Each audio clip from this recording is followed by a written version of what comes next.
Welcome to the WorkJoy Jam podcast.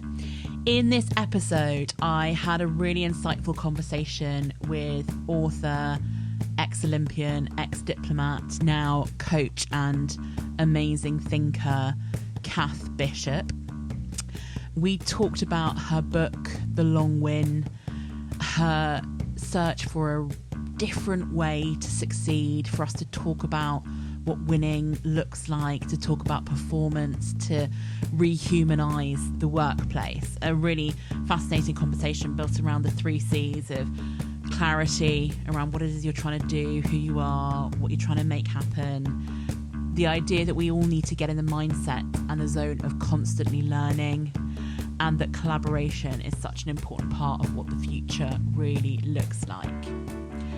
I really enjoyed this conversation. We probably could have spoken for another couple of hours after our session here. I hope you enjoy it too.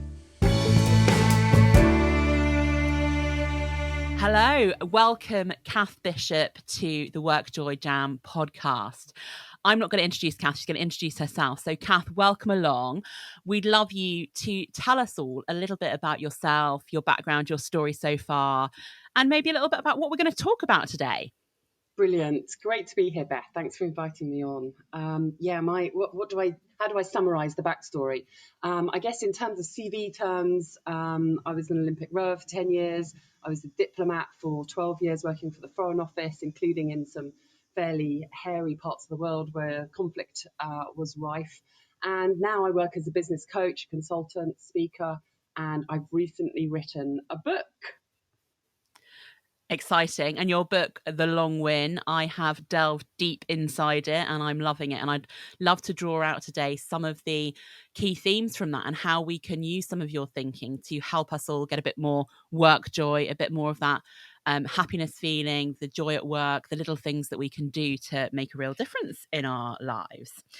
So, Cath, tell us a little bit about your thinking around The Long Win and around the idea that we can all take a bit more control in cultivating and developing our own levels of joy at work.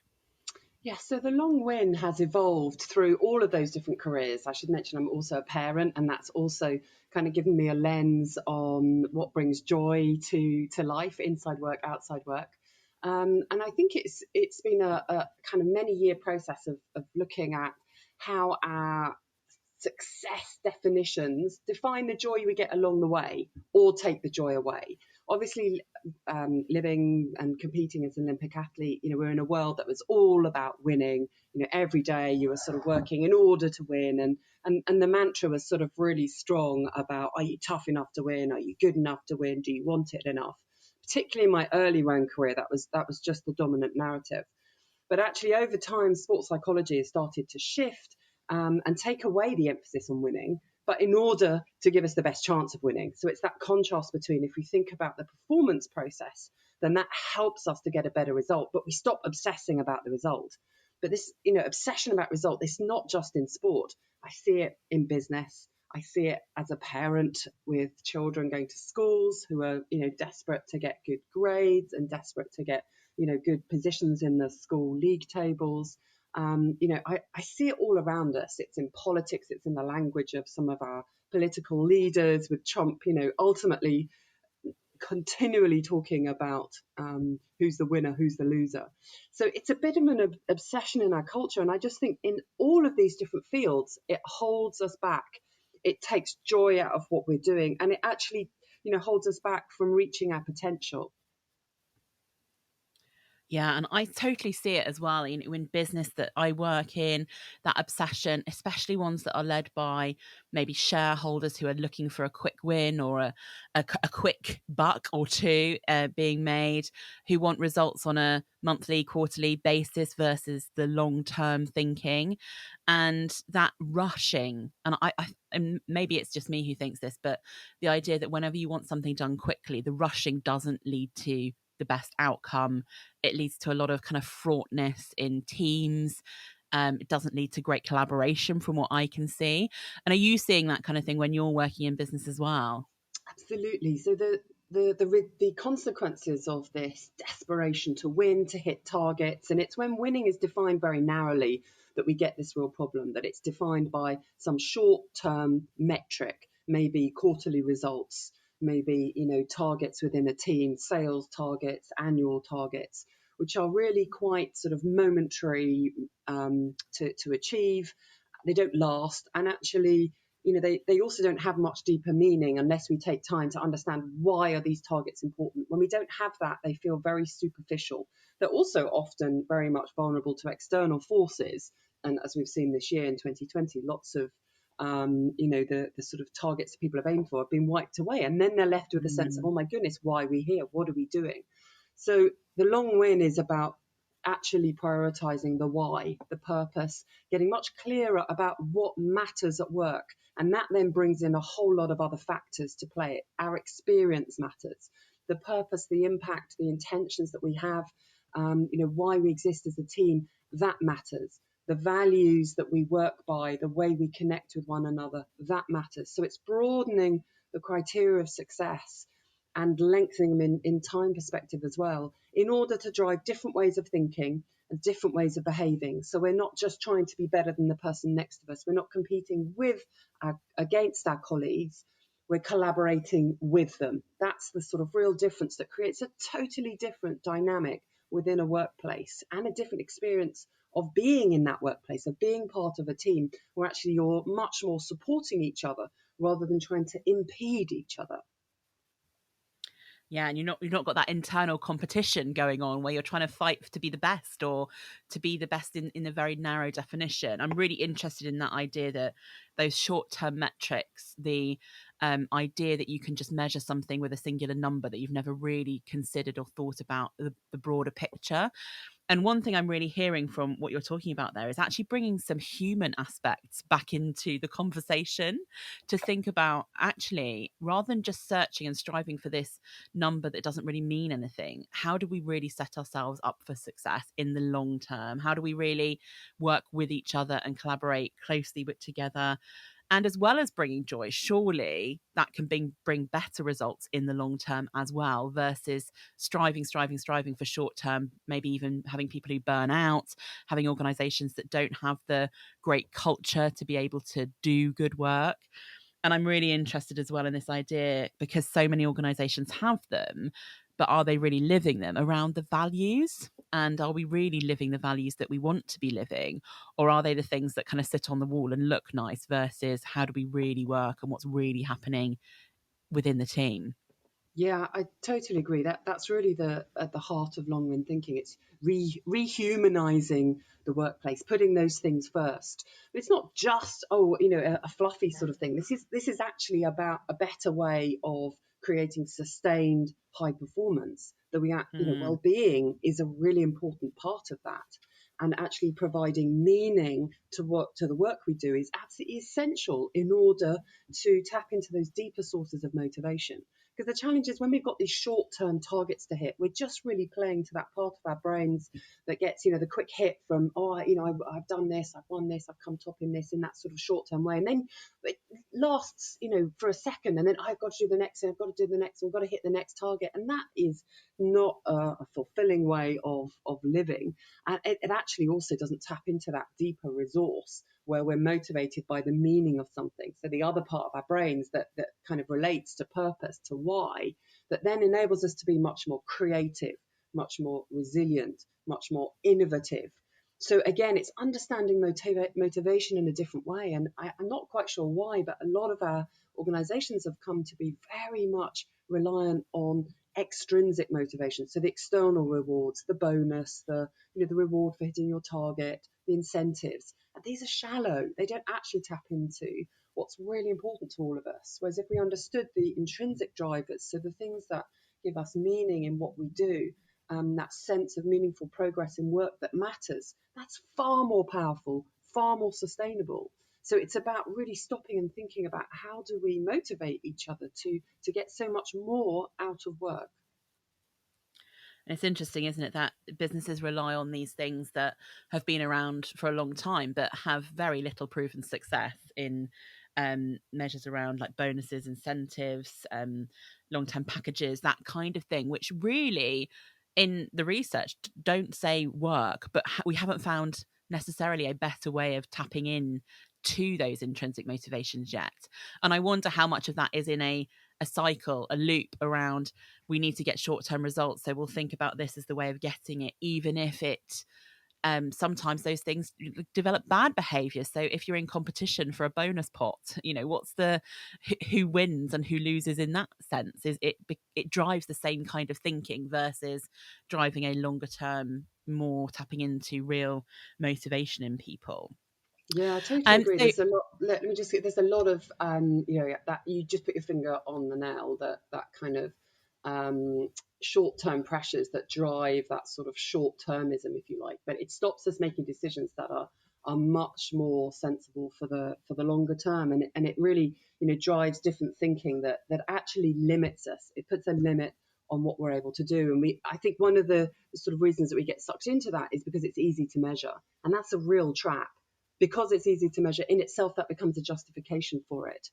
But that doesn't, that then means that things that aren't easy to measure, we devalue, we deprioritize. And yet that's where work joy is found and performance is to be found.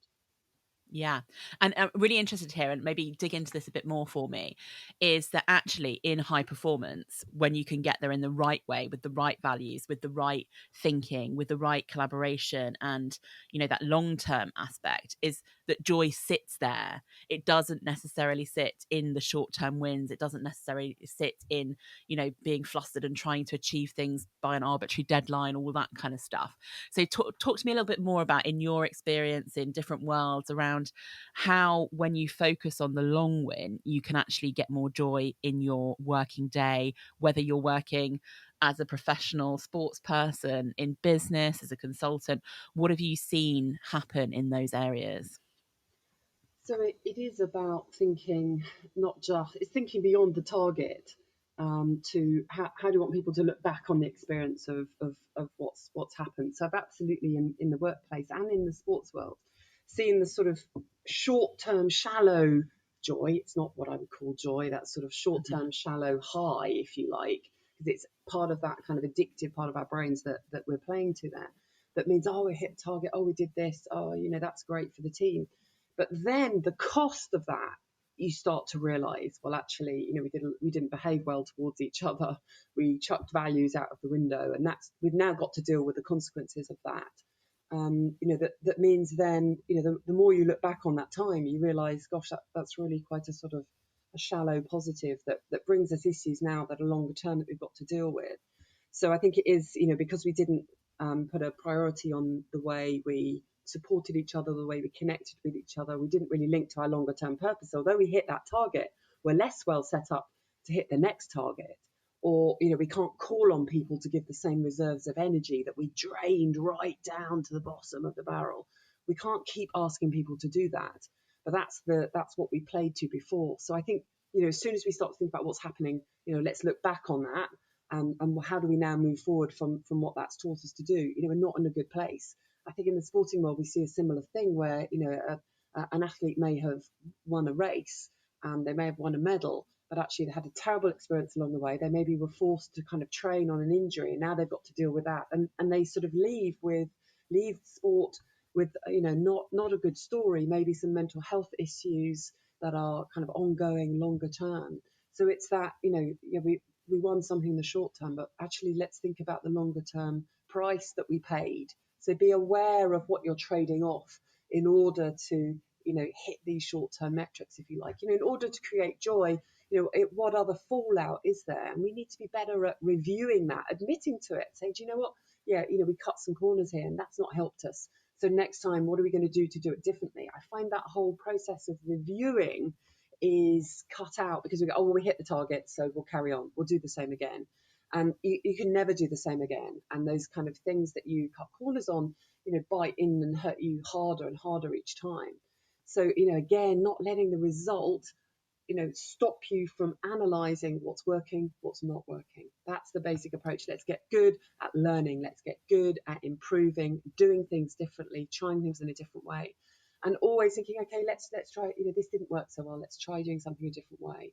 rather than just simply the results. If we hit the results, everything's fine, we carry on. And if we don't hit the results, oh, that's awful, and we sack people, or we've got to get rid of people, or we don't really understand what we might have done that led to that result. So interesting, isn't it? Because it's so easy to see the cycle when you look at it from afar, that just because somebody won a medal or won a race doesn't mean that the experience leading up to it was great or that they can do it again. And the same in business, isn't it? Just because we might have achieved our financial targets doesn't mean we haven't burnt everyone out while we're doing it. Doesn't mean that people aren't looking for jobs elsewhere because it's just not a great place to work. It doesn't mean people are happy or finding joy or motivation in their work, that they're scrabbling to strive for something that perhaps really isn't sustainable. But the use of those narrow metrics would say success, tick, let's move on and carry on and do everything the same. Mm-hmm. So it's almost taking into that world a real unpicking and a real reflection of how did we get here, and did we get here in the right way? What else could we do? How could we do things differently? Yeah. But again, the answer I often get if I'm talking to people about doing some more reflection is we just don't have time. We don't have time. We don't have time, because we're still striving for the same old speed, the same results, the same things, without really resetting everything. And it sounds to me like in business and in sport, there's a real need to kind of reset. Actually, how do we do these things? How do we build these things from the ground up, in terms of what are we working towards? What are all our values? How are we working together? And not just try and put some sticky plasters over things and really kind of understand what's going on. Yeah, I mean, the two hard factors where, if you like, if people who understand the language of metrics and want that, the two kind of areas that we really hurt by operating like this is, retention of talent and the attraction of talent. And I think that more than ever is critical for businesses who need, to have the right people who can bring the sort of ideas and adaptability for this very uncertain, unpredictable world that we're in. And again, nobody can afford to have more people than is absolutely necessary. So therefore, you need to get everything out of the people that you have. So I do think that there's a kind of increasing need to rethink, and those two factors are really, important to a business. And if you should never look at the outcomes of short-term results without considering what impact have they had on our metrics of retaining talent and attracting talent. So I think actually understanding, if you're going to play the metrics game, then you need to include sort of all the relevant metrics. But actually, I would say, and as you were suggesting there, let's step away from sort of metric madness. It's a part of the picture. It should never be the full picture. We actually need to think in a much more human way about how we can understand the people we have and get the best out of them, create those inclusive environments where, again, we're enabling people to bring all of who they are, rather than feel they've got to kind of leave a lot of their talents to one side because only a narrow bit is appreciated. Yeah, building up that sense of values, how we want to work, all of those things, that takes a little bit longer. But actually, by going the short-term route, we create issues in the future that take just as much time. So, I don't really buy the time argument either. Yeah, it's just time invested up front versus time unpicking problems at the end, isn't it? Yeah, yeah. It's just And a that's different way so of much looking at more time. joyous to be investing time in these things up No. front than unpicking the problems. That's such a Yeah. headache, and they're sort of your own making, and then it's really difficult at that point to kind of undo things that have been done. It's so much better to set things up. And to be reviewing as you go along. That's really essential. I think we can often just think, right, we've done the setting up phase, now we're into kind of just charging full speed ahead. No, we need to be learning and adapting as we go, again, because we live in such an unpredictable world. And in order to, we have human workplaces, we need to be learning about what's working and not working. We have new people coming into teams. We need to review and sort of set again. We seem to be very rigid often about, how things are done, and that pursuit of the short term aims can create that rigidity.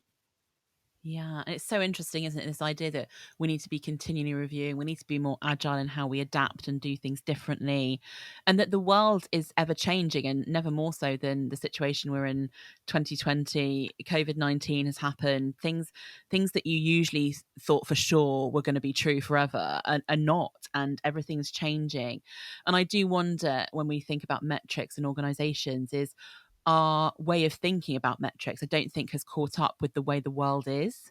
And the idea that those metrics came from a long time ago, the Industrial Revolution, how many things can you produce in one day, versus actually what most people do jobs now. They're using their brains and their understanding and their skills and their unique strengths and backgrounds and experience and history, and the list goes on, to be able to inform things like innovation and to be able to input into how do we make experiences for customers better? How do we make sure we connect and collaborate in the right way with different organizations? But our metrics haven't really caught up with the workplace, as far as I can see in many places. Yes, and I think some mentalities are still in that sort of driving more and more efficiency, more and more efficiency. And, what we saw, on a kind of bigger macro scale with our health services, we've driven so much efficiency, efficiency, efficiency. The targets were always around efficiency, that we had lost preparedness and that ability to cope with big shocks and emergencies. And then, of course, having gained all those sort of, minute efficiencies year on year on year in, we had to respond in a much bigger way to then invest in the fact that we hadn't prepared ourselves for, a crisis like this health pandemic. So it's a perfect example of how we can get sort of caught into, this very narrow world that we think we're doing really well in. And then suddenly something happens in a completely different area that's just small fry. Actually, it's irrelevant. So it is important to see the bigger picture for sure. It is important to also understand that, in a small part of our working worlds, I'm sure there's a need for efficiency, but those sorts of manufacturing type situations often are the worlds that will soon AI will be able to do. And we should be then, really focusing on the areas where we can play much more to what we bring as humans, that the teamwork, the collaboration, thinking differently, the connection, if you like, to customers, to stakeholders, the leadership piece, all of those aspects we should be investing in more than ever. Definitely. And I totally agree with this thinking, and that we need organizations to really reconsider how they measure, how they set things up, the time that they give and where they give the time, at the beginning rather than at the end, perhaps, and in reviewing and changing. And I hear a lot of organizations saying that we're really agile in the way we work, but perhaps not being agile in the way we measure or the way we review or the way we reflect. Mm. So we want people to be agile in their work every day, which means we want to be able to give them 5 different things to do in a day. But are we really actually being agile in the way that we run our organization? Are we being agile in the way that we review and reflect and make things happen? So definitely some work for organizations to think about, to do. If we were to kind of take it from the macro level of organizations to taking it to the individual level for us as people, and people listening to this podcast will be thinking, okay, so I'm not in charge of an organization. I work within this structure. It's not always perfect. We are in a zone where I have things that I have to get measured and get done. I'd be really interested us now to maybe dig into a little bit as an individual when we're thinking about how do we personally redefine our success, and maybe what are some of the things that we can do as individuals to bring that joy, even when we might be working in a place that doesn't have it all perfect yet. Yeah, sure. And that's where I really come back to my 3 C's of the long win, which are all about developing our thinking and our behaviors and the way we connect with one another. Because our mindsets, our behaviors, our relationships, those are things that we make choices about. Those are things that we have control over. And it's important to give ourselves time then to maximize those, to allow those to be part of our working experience. And so by clarity, I mean clarifying what matters to us within our team. How do we want to work? Why is it important for us to achieve those targets? What's the bigger purpose? What's the meaning? Understanding each of the drivers that we all bring to the team. So rather than just thinking, right, that's your job title, that's who you are. No, who are they behind that? What is it that gets them out of bed in the morning? What are the things they care about? What other experience have they got in the past that we could draw on, and that's really interesting that we could connect around? So clarifying, even within a much sort of smaller area, what matters, what's really important about the work you do and the way you want to go about it. The second C is constant learning. So we really make sure we're learning all the time. Every day, actually, success is about what we've learned, what we've tried to do differently, how we might have experimented, how we've got feedback around the work we do, how we've reflected and reviewed and looked for those marginal gains of ways we can do things tomorrow 1% better than we did them today. So that constant learning gives us a huge momentum. It creates a lot of resilience to deal with the highs and the lows, if you like, because, regardless of the results, we're always learning and growing. And in that changing world around us, we're changing, we're developing, we're growing too. So that's a huge part for me of, a really fulfilling experience at work, that, I'm gaining stuff all the time that's stretching me in different ways. And the last C of connection is, prioritizing the human connections in everything we do. So we invest in relationships. And again, we see that as key to our success. None of us can achieve success on our own. None of us can achieve those objectives on our own. So if we need others, let's put that kind of as our priority. I think often when we're assessing how's the week gone or how's today gone, we look at the task list, the to-do list, we look at the electronic calendar, and have we done all the meetings and have we done all the action points? But actually, I'd love us to think much more about, who did I connect with today? How have I helped them do their work? How did I get them to help me do my work? What did I learn about them that was different? What other skills have they got, knowledge that I can tap into that will help me to grow?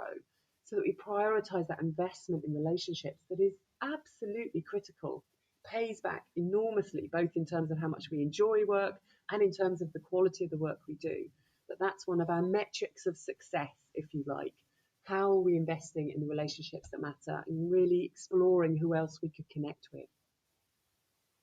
Yeah, I love those three things, and overall how simple they are. Like clarity, who are you, what do you want to do, what matters to you, both as an individual and maybe within your team, just finding out more about those people and what's going on with them and what they really like and love and care about and value in their work. Constant learning, I always talk about it, every day's a school day. Trying to find the learning that you have, whether it was something you did brilliantly and how do you repeat it, or something that you thought, oh, I need to know a bit more about that, or do something differently, or actually maybe I didn't think enough about the long term in that particular conversation. What can I do about that? And the connections piece, so important. And while you were talking there, Cath, I was just really thinking about how for some people during the situation we've been in the last 6, 7, 8 months, I forget how long it is now, where we're not necessarily set up for remote connections, and how do we keep connections developing, how do we develop relationships remotely? And for many people that's a whole new skill and a whole new ball game, versus, oh well, I had great connections because we just saw each other at the coffee machine in the office once a week and we had a great chat. Those things are sometimes missing now. And are you seeing the difference in remote connections and is it harder for people at the moment? So I think it can be, and I think it can feel different, but I actually don't think we set ourselves up well for this period, because I don't think we maximise connections often before that either. The typical open plan offices that I often saw kind of in my work, people were literally just staring at their computers and sending an email to someone across the office rather than going to talk to them. So I don't think it's a purely new thing. I think we've become aware of it, if you like, because it's more obvious because we're physically not in the same room as somebody else. But often we didn't maximize them then either. So I think there's, that yes, we haven't always learned to prioritize and to think about, why should I connect? How do I connect? But I think if you just think about the reasons for connecting, if you like, why do I want to connect with this person? What can I learn from them? Then, that starts to help us to connect with them. That it's not about just a transaction. I need this from you, you give me this, I give you this. When I talk about connection, it's much more at that deeper level of finding out, who are you, and what does this job mean to you, and how do we connect and overlap? What have we got in common? What are the things where we could collaborate, where collaboration hasn't happened before, and create value in a different way and learn from each other? And those conversations can happen still, if we want them to, if we see the value in them. And, actually, I see a sort of shift from, yes, we're all zoomed out, more conversations that are quality conversations where people, are going for a walk in their different kind of locations, and, going back to the kind of good old phone calls as well. Just making sure that in the written communications, there's not, again, there's not just the sort of bare bones stuff, but that we're using, messenger functions or chat functions to have those small informal moments. So, yes, we're noticing it now, and we really need to invest in it. I think we actually needed to invest more in it previously as well. Yeah. And maybe now it's bringing to light that we don't have these things set up in the right way, and we're not Mm. actually utilizing each other. And I love the idea of the reciprocity of relationships, is that you look at what they might be able to give to you, you give back to them, and you get a really great relationship where you're helping each other, and that helps the bigger picture. And if everyone did that, the bigger picture and the long-term factors will ultimately get better, because you've got more performance and more collaboration within the team. So, question for you on this one, Kath, is it obviously to me sounds so sensible. It sounds like exactly the right thing that organizations, that individuals should be thinking about. Um, but why is it so hard to actually do it? What stops us thinking long term? What stops us reflecting, reviewing? What stops us collaborating in our everyday worlds? Yeah, it's a great question, and I think about it a lot because it isn't common sense often. We've seemed to have created organisations and systems with very arbitrary sort of criteria that create incentives and pressures that don't make sense. But we have an experience of compliance and feeling that we have to do these things in this way and we can't challenge them. And I actually think this starts much earlier in our lives. Our educational system often doesn't set us up for being innovative and creative at work and challenging the status quo and moving things on, connecting and collaborating. We're often taught at school that we're in competition, against those around us, that we need to be doing better and look better than our peers, that actually, collaboration is cheating in a school format. Often we're individually assessed. And, again, it's that sort of who's the best. We're ranked in a very linear way. So I do think there's a lot in an early stage of our lives that doesn't really help us to think in a way that enables us to tap into that creativity, that innovation, that collaboration that all of the workplaces now are crying out for. So, again, it's our basic systems of how we build trust with people. Do we trust people? I mean, we see this playing out with governments as well. Do we sort of order people what to do in order to control the virus, or do we allow much more kind of local autonomy and decision making? And we know that if we are working in a world where we're trying to control what everybody does, then we're in a world where we're expecting compliance. And when we do that, we get diminishing compliance, and we get a Yeah. lack of motivation and a lack of joy in what we do. But our organizations are often set up with control at the heart. We've got to control everything. We've got to control the quality. We've got to control the numbers, the metrics, the profit. And I think that, we've got to let go of that sort of control foundation. That's not easy because people have been conditioned to do that. And that's what we're seeing. It's quite hard to give that up. On the other hand, the companies that are inventive and able to survive massive shocks and adapt as the marketplace changes so frequently, are the ones that are engaging much more through giving autonomy, much flatter structures, much less hierarchical. And that then develops, rather than compliance, engagement. And that Mm. unlocks the joy, the creativity we've talked about, those ideas, the decision making that's based on purpose rather than short-term gain, if you like.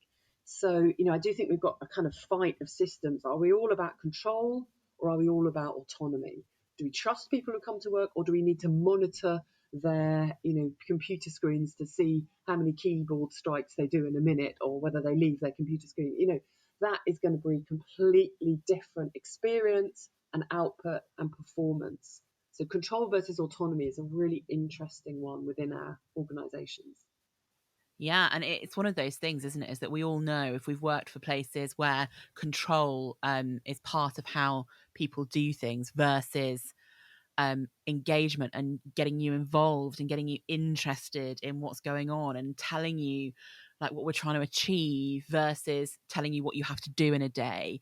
I always think that humans don't really like to be told what to do. I think there's an inner rebel in all of us that wants to slightly fight against that control. And that fight, I don't think, brings out the best in anybody versus the engagement, the autonomy of this is kind of within your realm. This is the framework within which we want you to work. Now go and do your best thinking and your best work within it, and do it in your own way. And even little things like flexible working. And you see there was a big move during COVID. Everyone's going, oh, everyone's going to be completely flexible. No one's going to have to go into the office anymore.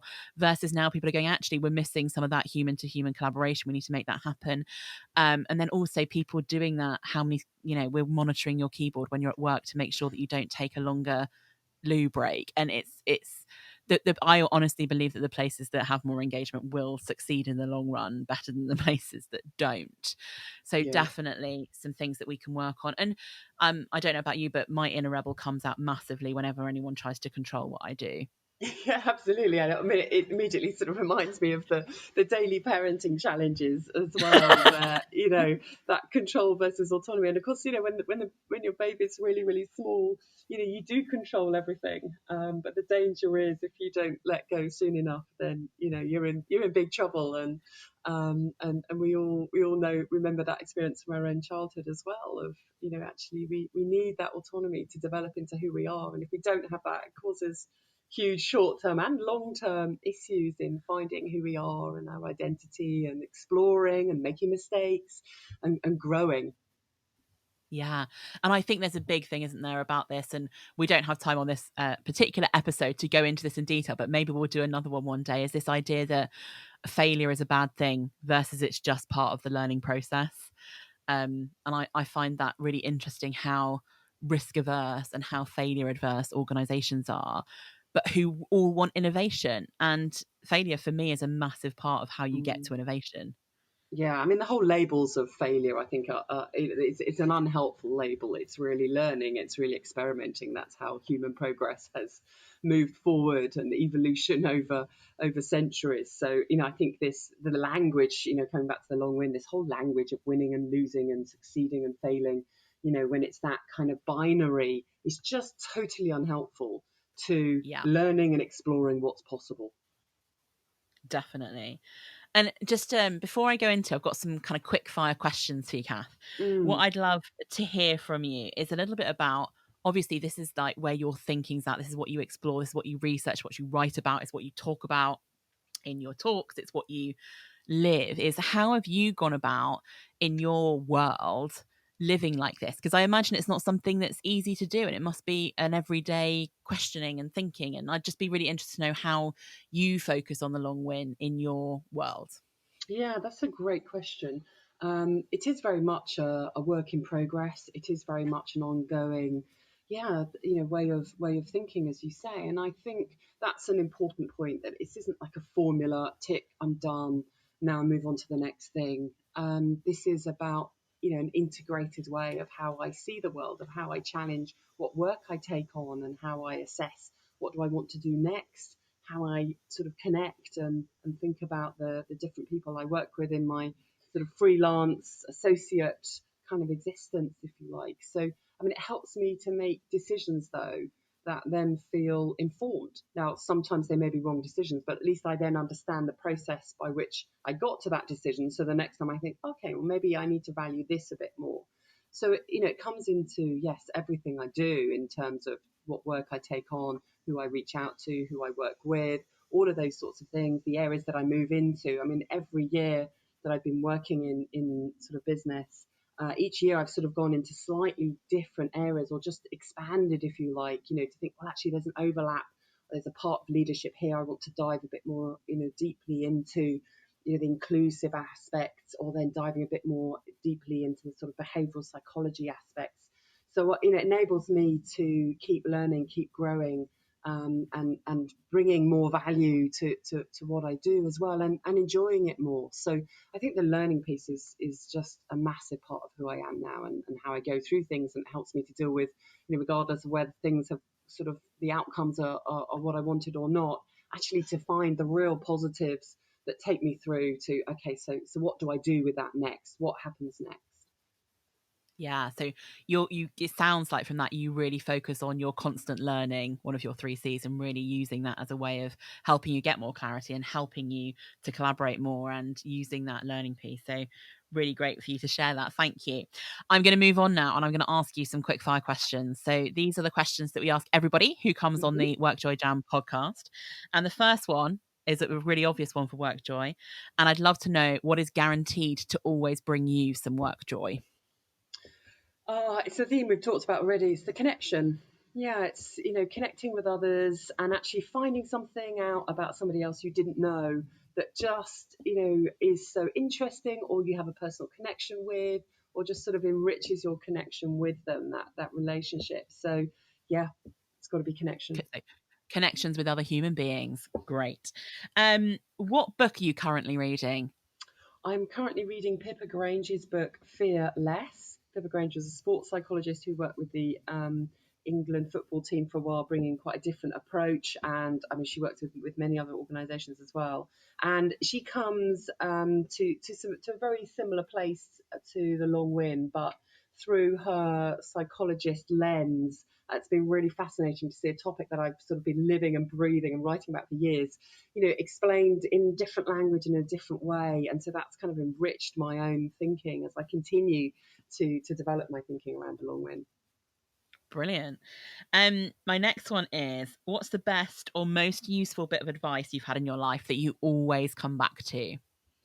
Oh, I think, my dad would just always say, just do your best, have a go. Yeah, have a go, try something out. Love that. Great bit of advice there. So thinking about our audience, thinking about the people who are out there wanting to get a bit more joy in their working lives, I'd love to know what is one really practical bit of advice to our listeners, something that they could go away right now, do it today, do it tomorrow, do it the next day. What would that be and why? So it's about asking different questions, I would say. Think about the questions that you want to ask before every conversation you have, before every meeting. We tend to think about the agenda. I've got to get these points across. I've got to inform. I've got all this content. I've got to sort of shove down people's throats. Questions, I think, are much more useful to getting to better decisions, to building collaboration, to understanding, connecting with others. So think of some really good questions for the next conversation you have today. What else could you ask? How could you find out something you don't know about people you work with or the people you've got a meeting with? What questions can you ask to find out something you don't already know about them? Great. And in some ways that does all of your 3 things, doesn't it? The 3 C's. It gives you some clarity about that person. It helps with your collaboration, your relationship, and you'll be learning something about somebody new as well. So great idea. So think about the questions, not just the agenda or what you have to say or the point you want to get across. We're nearly out of time, Cath, but before we finish off, I would love to get our audience to hear a little bit more about where they can find out more about you, where they can read more about your writing and your thinking. So Cath, tell everybody a bit more about you, the Long Win, where to go to find out more. Sure. So I should be quite easy to find on social media. So I'm at the Cath Bishop on Twitter. I'm on LinkedIn. I'm on Instagram. My website is www.cathbishop.com. And there's lots of information there about the work I do, the areas, the topics around leadership that I work with, facilitating, coaching, speaking. And the book is available online or through whatever means, bookshops that you use. And I'd love to hear your feedback on the book and the thinking and the articles that I've written around it. So please feel free to reach out and get in touch. Brilliant. So website, social media, buy the book at your local bookstore or on the big bookstores. We won't mention any of them by name. And get in touch. And I know, Cath, from our conversations, you love to hear what people think and their feedback and questions and things. So make that happen. If you're interested in connecting with Cath, get out there on the social media. Cath, a huge thank you from me for coming on the WorkJoy Jam podcast. As usual, I'm fascinated by your thinking and how we can all get better at thinking more long term, whether that's us as individuals doing something as simple as asking different or better questions in our collaboration with people, or as an organisation. So if we've got people listening here who are leaders of organisations and are thinking, how do I make my organisation better? How do I improve the engagement? Is to start thinking about those 3 C's, about longer term thinking, about reviewing and reflecting more. So thank you very much again, Cath, for your time, and we will hopefully speak to you again soon. My pleasure. Thanks for inviting me on. Thank you.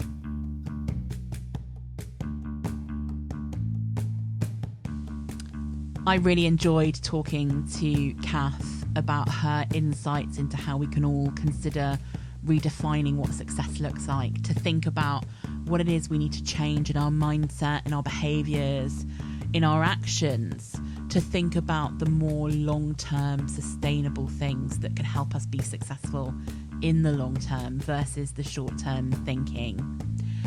The thing I'm really taking away, and it's really sitting with me now, is how do we get into that situation where we are thinking about, considering, and actually doing the asking more questions of people? How do we get that on our agenda versus just thinking about what the agenda is, or what I want to get across, or the presentation I have to share, or the piece of work I need to get finished? And to really think about how that question mindset can help us to get clarity, can help us to get that constant learning, and can really fuel collaboration for the greater good. Remember that you can follow us on Instagram at CreateWorkJoy, and our website is createworkjoy.com. We'd love to hear what you think about all the podcasts and any feedback you have, so do keep in touch.